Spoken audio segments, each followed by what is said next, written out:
आज का हमारा विषय है राष्ट्रपति की शक्तियाँ। भारत के राष्ट्रपति को शक्तियों के प्रदान की गई उन्हें सुविधा की दृष्टि से दो भागों में बांटा जाता है। पहला सामान्यकालीन शक्तियाँ, दूसरा संकटकालीन शक्तियाँ। आज हम बात करेंगे सामान्यकालीन शक्तियों पर। संविधान के द्वारा सामान्य काल में राष्ट्रपति की जो शक्तियाँ दी गई हैं उनको चार टॉपिक्स में रख सकते हैं। पहला है कार्यपालिका अथवा प्रशासनिक शक्तियाँ। संघ की सर्वोच्च कार्यपालिका शक्ति राष्ट्रपति में निहित है। इन शक्तियों का प्रयोग वह या तो स्वयं या अपने अधीनस्थ कर्मचारियों द्वारा कर सकता है।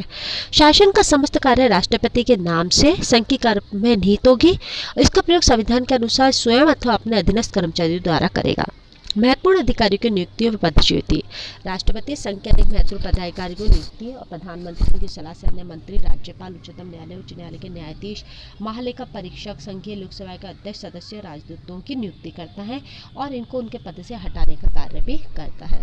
विभिन्न प्रकार के राष्ट्रपति को विभिन्न प्रकार के नियम बनाने की शक्ति प्राप्त है। संसद के दोनों सदनों की संयुक्त बैठक बुलाता है। सर्वोच्च न्यायालय के अधिकारी कर्मचारी की नियुक्ति, नियंत्रक, महालेखा परीक्षक की प्रशासनिक शक्ति, संघ लोकसेवा आयोग के सदस्य संख्या निर्धारण आदि के संबंध में नियम बनाता है।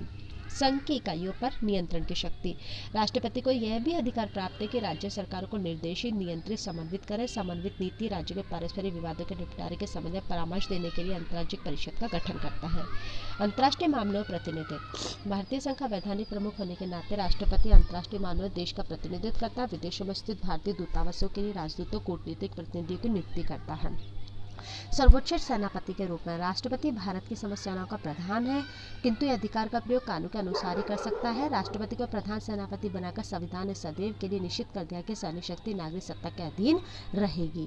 विधायिनी शक्ति। भारत का राष्ट्रपति भारतीय संघ की कार्यपालिका का वैधानिक प्रधान तो है ही, भारत की संसद का भी अभिन्न अंग माना जाता है और इस रूप में राष्ट्रपति को विधायी क्षेत्र की विभिन्न शक्तियाँ प्राप्त है। विधायी क्षेत्र का प्रशासन। राष्ट्रपति को विधायी क्षेत्र प्रशासन से संबंधित अनेक शक्तियाँ प्राप्त है। संसद के अधिवेशन बुलाता है, उसी के दौरान संसद का सत्रावसान भी होता है। किसी भी समय लोकपाल सभा का भी गठन कर सकता है। संसद के अधिवेशन के प्रारंभ में राष्ट्रपति दोनों सदनों की संयुक्त बैठक में अभिभाषण देता है। सदस्यों को मनोनीत करने का अधिकार। राष्ट्रपति को राज्यसभा में 12 ऐसे सदस्यों को मनोनीत करने का अधिकार है जिन्हें कला, साहित्य, ज्ञान, विज्ञान के क्षेत्र में विशेष सेवा हो। लोकसभा में 2 आंग्ल भारतीय सदस्यों को मनोनीत कर सकता है। विधेयकों पर निषेधाधिकार का प्रयोग। संसद द्वारा राष्ट्रपति पारित विधेयक राष्ट्रपति सामने प्रस्तुत किए जाते हैं। राष्ट्रपति की स्वीकृति के बाद ही कानून का रूप ग्रहण करता है। विधेयक को अपनी इच्छा अनुसार स्वीकार अस्वीकार कर सकता है। अध्यादेश जारी करने की शक्ति। जिस समय भारत की संसद का अधिवेशन नहीं हो रहा है उस समय राष्ट्रपति अध्यादेश जारी करने का अधिकार प्राप्त है।